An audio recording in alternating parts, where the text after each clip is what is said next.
একজন কৃষক একদিন পাহাড়ে হাঁটছিল। সে একটি ঈগল পাখির ডিম খুঁজে পেল। সে ডিমটিকে নিয়ে তার বাড়িতে চলে আসলো এবং মুরগির কূপে সে রেখে দিল। কয়েকদিন পর ডিম ফুটে বাচ্চা বের হলো। ঈগলের ছানাটি মুরগির বাচ্চাদের সঙ্গে বড় হতে লাগলো।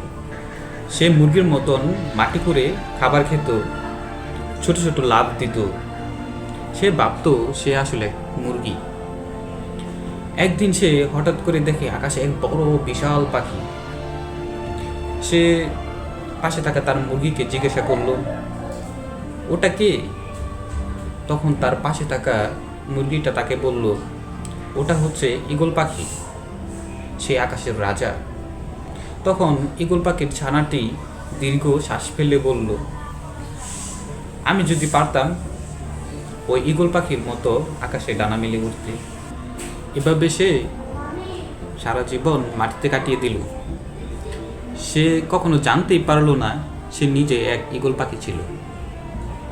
এই গল্প থেকে আমরা একটা শিক্ষা অর্জন করতে পারি। তুমি যেটা নিজেকে ভাবো তুমি আসলে তার চেয়ে অনেক বড়।